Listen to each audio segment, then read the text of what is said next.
Então a gente vai conversar um pouquinho sobre essa HQ aqui, Um Outro Dia, cujo autor é o ator e escritor Felipe Fogozzi. A meu ver, é o melhor quadrinista aqui do Brasil, porque além de ser uma obra do nível da Marvel e DC pra cima, o conteúdo é um conteúdo totalmente diferenciado que eu nunca vi até agora, eu nunca vi ninguém escrever igual. A gente vive sempre escolhendo alguma coisa, e será que as nossas escolhas elas nos levam para boas consequências? Então esse livro, o foco dele é primariamente, os jovens, aqueles que estão estudando, que estão no ensino médio, porque o que acontece? O nosso país, o nosso Brasil, principalmente a rede pública de ensino, tem muito essa questão da doutrinação. Como assim? Tem gente que acha que isso não existe, que isso é teoria da conspiração, mas não. Eu sou professora, eu posso falar muito bem disso. Doutrinação é quando você tem uma matéria, uma disciplina escolar, e nessa disciplina, por causa de filósofos, por causa de sociólogos e de todas as ideologias que estão ali contidas nela, isso acaba fazendo, meio que moldando a cabeça daqueles jovens estudantes. E nessa história existe isso, existem jovens que são doutrinados na faculdade, por causa disso eles se envolvem com as drogas. Não que a escola incentive a droga, não é isso, mas a forma como a pessoa recebe os aprendizados básicos a respeito da vida, ela acaba ficando iludida. Tem verso, já começa com o verso aqui de Deuteronômio 30:19, tá? O livro não fala de religião, mas o livro fala de vida. E se tem um livro que fala de vida, que é do conhecimento geral de todo mundo, é a Bíblia. E na Bíblia tem um verso que fala: hoje invoco os céus e a terra como testemunhas contra vocês, de que coloquei diante de vocês a vida e a morte, a bênção e a maldição. Agora, escolham a vida, para que vocês e os seus filhos vivam. E nesse livro, a morte, ela é apresentada de uma forma diferente. É uma forma não é que é tão diferente, porque, tá vendo? O personagem, você já deve ter visto por aí, uma pessoa de capa preta, representando a morte e tal. Mas a forma como ele se comporta é muito única, é muito diferenciada de tudo assim que eu já tinha visto antes, tá? E esse personagem que faz o papel da morte, ele no fundo, ele está a serviço de Deus. Se você for notar bem, você vai ver que ele está a serviço de Deus. Inclusive, ele fala pro Roberto que, olha só, ele fala assim: só estou fazendo o meu trabalho, você deve agradecer a outros, principalmente meu chefe. Ele tem cuidado de você mais do que pode imaginar. Então, como está lá em Deuteronômio, Deus ele coloca diante de nós a vida e a morte. Por quê? Ele está acima de tudo isso. Ele está acima da vida e ele está acima da morte. A história mostra que a forma como os pais criam os filhos e os filhos enxergam os pais, a forma como eles interpretam o amor dos pais, eles influenciam totalmente no comportamento desses jovens, desses filhos, E aqui tem um personagem que ele é filho de um político, uma pessoa que tem poder nas mãos, uma pessoa que tem acesso a essa questão toda aí política das drogas, não sei mais o que. Tem também personagens comuns, tá? Que não são políticos, que não são ricos, que não têm poder, que são famílias simples, mas que têm seus defeitos, mas que amam o filho, amam os filhos, Então, a história mostra muito isso, Tipo, os filhos que não entendem bem o amor dos pais, só olham o lado imperfeito dos pais, Como se eles um dia não fossem pais um dia e não vão errar um dia, E pais que sofrem por causa das escolhas dos filhos, Mas mesmo assim, continuam amando seus filhos, continuam ali tentando ajudar. Claro que não são todos os pais nessa história que fazem isso, tá? É que eu tô tentando falar um pouquinho da história, mas sem dar spoiler. Então é uma coisa um pouquinho difícil de fazer.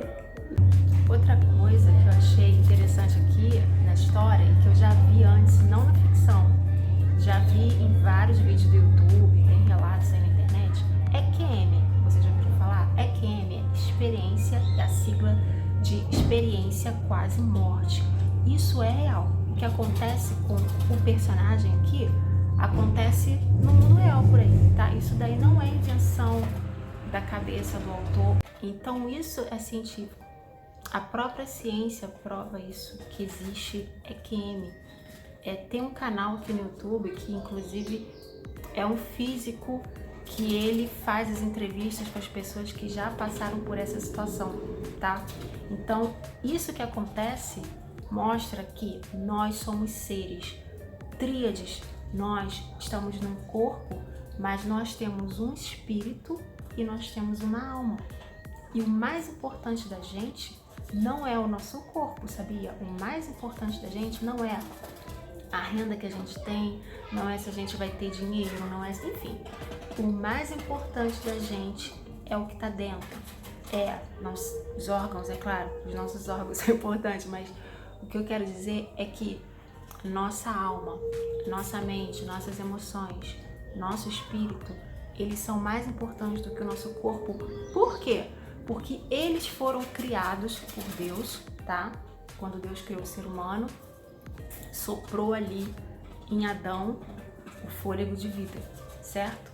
Tirou dele, soprou dele, próprio Deus, soprou dele o fôlego de vida em Adão.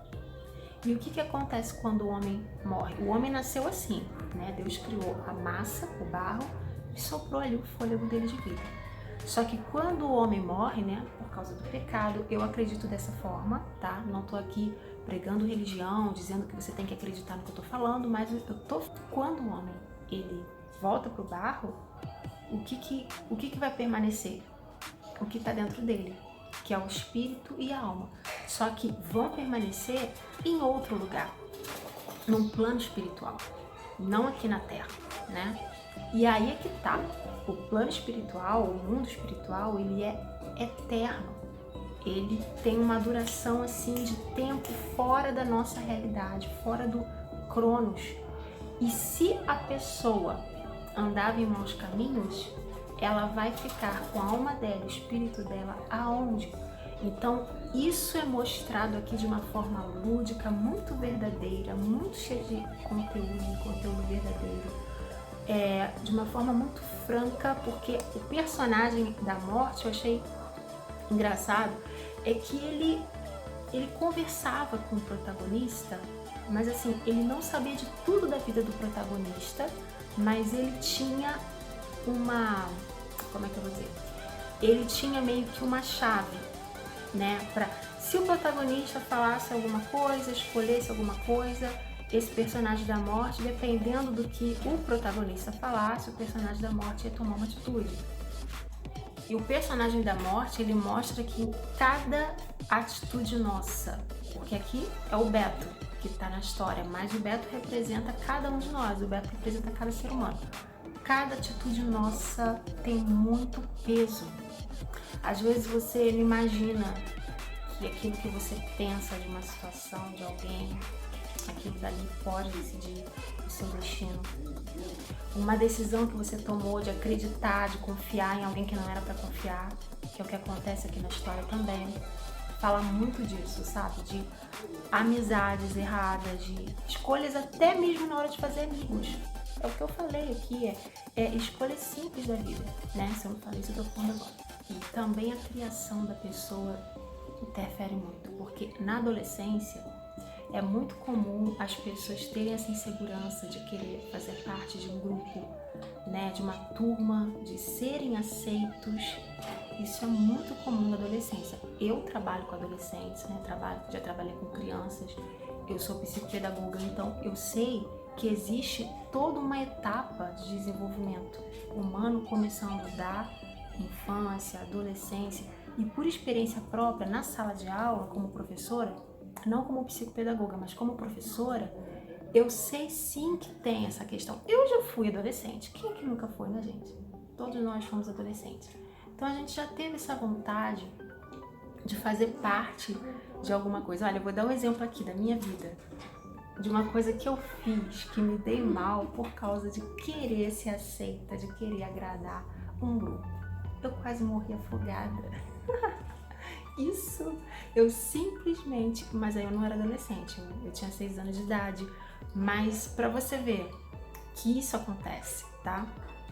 Eu pulei na piscina com tudo porque eu tava imitando um grupinho, tá? De crianças mais velhas do que, olha só, mais velhos, né? Igual aqui na história. O Beto, ele se inspirava num colega mais velho. Ele se inspirava no Pituca, né? Então, o papel do mais velho, irmão mais velho, colega mais velho, é muito importante, tá? E você que é mais velho aí no seu grupo, na sua casa, preste atenção no exemplo que você tá dando. E aí, eu fui com tudo, pulei naquela piscina. Cadê que eu volto? Cadê? Fiquei ali, rolando debaixo da água, bebendo água. Nem meu pai via ninguém. Gente que tava sentada na beira da piscina, eu tentando puxar a perna do meu pai, tentando gritar e só bebendo água. E eu sozinha, eu creio que o anjo do Senhor, Deus, com seu poder de livramento, me colocou pra cima, né? Que eu consegui, alguma coisa que eu fiz no meu corpinho, que eu consegui subir. E aí depois que todo mundo viu, né, que eu tava quase morrendo ali, sem ar, me afogando. Por quê? Porque eu queria fazer igual. Comparação, querer ser aceita, eu queria fazer igual aquela turminha ali, eu queria que aquela turminha visse que eu também nadava, que eu também era corajosa, que eu pulava na piscina. Então aqui na nossa história, o Beto, ele deu uma de corajoso, só que a coragem dele, preste atenção, gente, quando a coragem coloca sua vida em risco, a ponto de destruir a sua família, a sua vida, de você ter que mentir, de você brigar com a família, é o que o Beto estava fazendo. Essa coragem aí não é uma coragem saudável. E assim, muita coisa que me ajudou, uma coisa que me ajudou a não, né, isso vale para vários jovens que eu conheço, várias pessoas que hoje são adultas, um dia foram adolescentes, né, a gente passa por essa prova de fogo de querer ser aceito, de fugir das influências. Uma coisa que me ajudou foi a criação que eu tive, né, dos meus pais, da minha família, que era uma criação muito sólida. Então, por várias vezes eu tive professores na escola, né, que tentaram doutrinar a turma da qual fazia parte, né? Então eu poderia muito bem ter caído em alguma doutrinação, acreditado em alguma ilusão, alguma mentira, alguma forma diferente de viver a vida de uma forma revolucionária, mas que tivesse fatores prejudiciais à minha saúde, né? Porque não só drogas, né? Mas o sexo ilícito, né? O roubo, a corrupção, tudo isso é algo, tá? Que vem ou através de líderes que influenciam de forma errada os seus liderados, no caso na escola, faculdade, ou vem através das companhias, porque aquilo, você que é pai, você que é mãe, eu não sou mãe, né, não sei se um dia você, mas assim, o que eu sei por ser filha e por ver outros pais, é o seguinte: você precisa ser o melhor amigo do seu filho. Aqui nessa história, a gente tem que um pai, né, que tinha os defeitos dele e que deixou o filho magoado, uma mãe que também de alguma maneira deixou o filho magoado. Só que eu não vejo aqui que eles eram amigos do filho, tanto que o filho, né, começou a entrar por um caminho errado e depois é que eles começaram a se aproximar do filho. Então não deixe para se aproximar do seu filho, ou se você não tem filho, mas se você tem sobrinho e tem responsabilidade sobre eles, ou se você tem netos e tem responsabilidade sobre eles, não deixe para se aproximar deles quando eles estiverem apresentando comportamentos estranhos, tá? Procure se aproximar antes, procure mostrar que você é amigo. Ah, como que eu vou mostrar que eu sou amigo se a todo momento eu tenho que corrigir?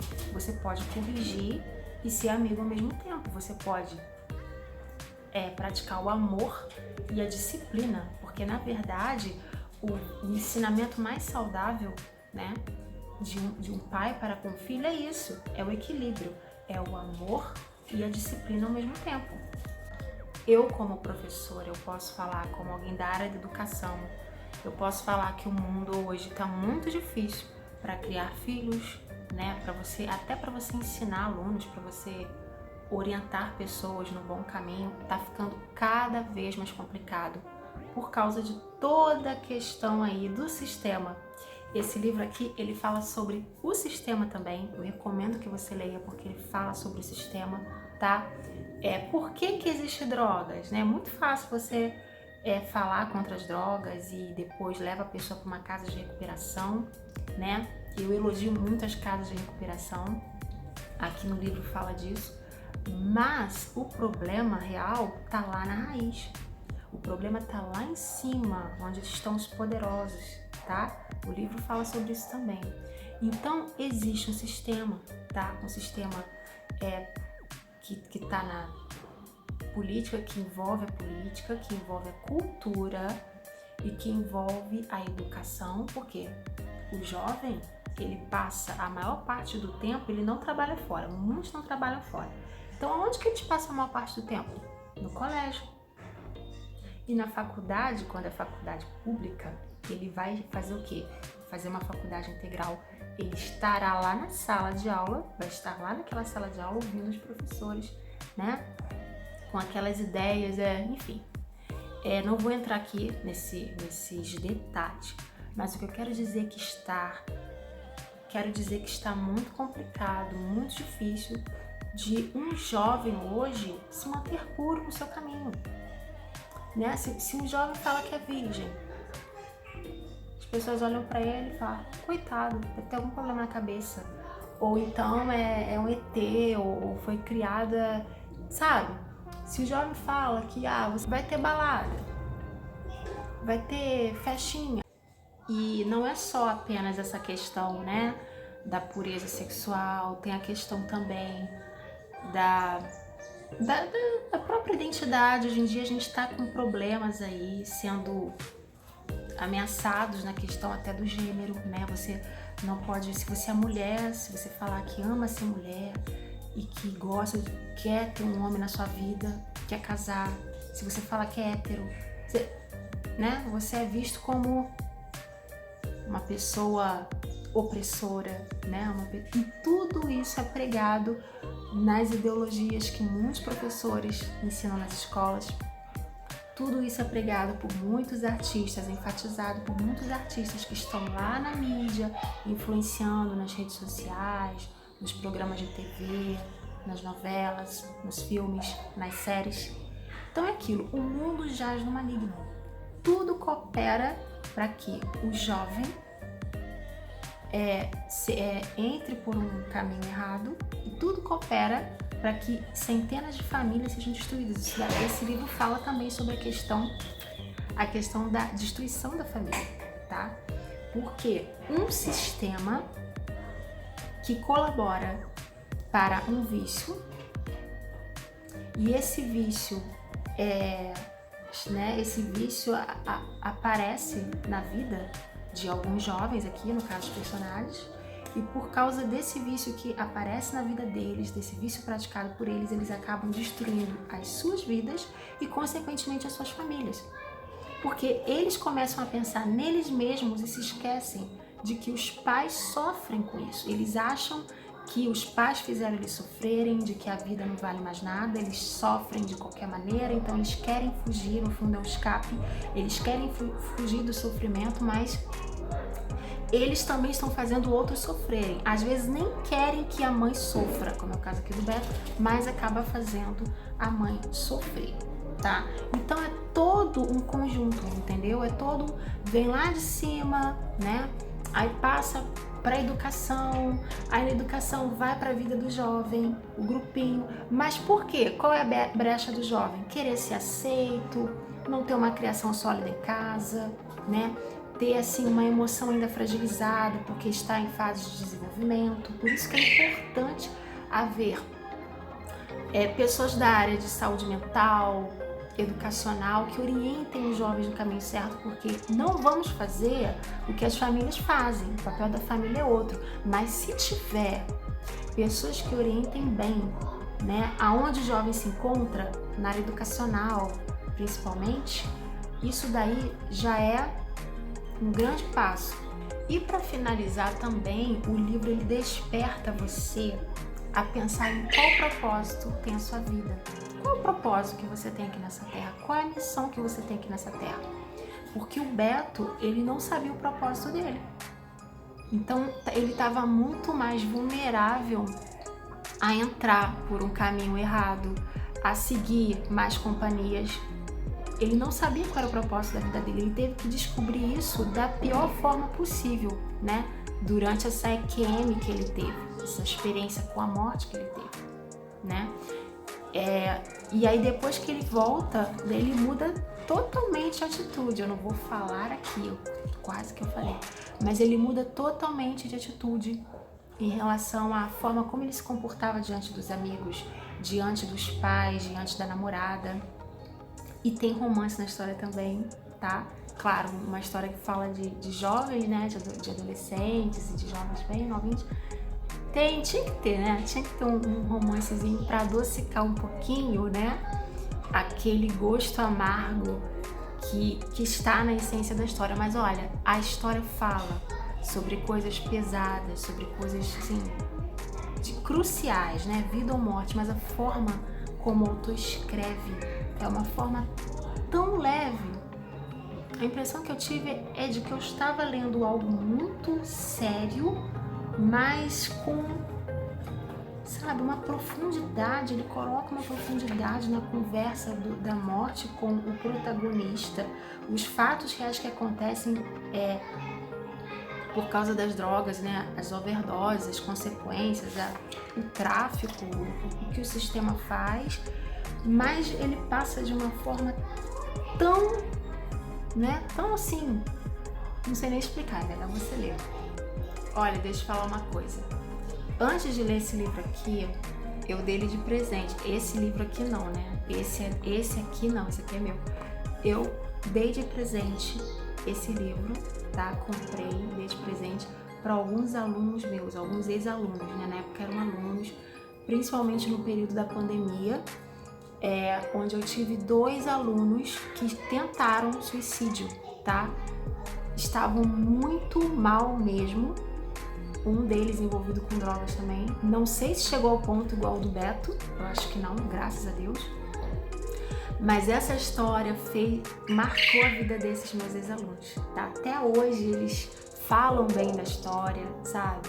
Agradecem e é muito bom saber, né, que existem livros assim que alcançam jovens e que são um instrumento, né? É um livro que é um instrumento de vida na vida deles. Então eu termino minha resenha aqui. Eu não sei se ficou grande demais, porque eu não falo muito, então assim, algumas coisas talvez eu coloque, na verdade, gente, eu já escrevi, mas eu não postei, tá? Então algumas coisas que eu falei, provavelmente eu escrevi e vou colocar no blog, e outras coisas eu falei aqui não estavam por escrito, tá? Então eu recomendo que você adquira esse livro, certo? É com Felipe Fogosi, tem a página dele na internet, onde você pode fazer o pedido, e vem o autógrafo dele. Olha só, aqui no final, olha, coloca o nome da pessoa e escolha a vida. Tchauzinho!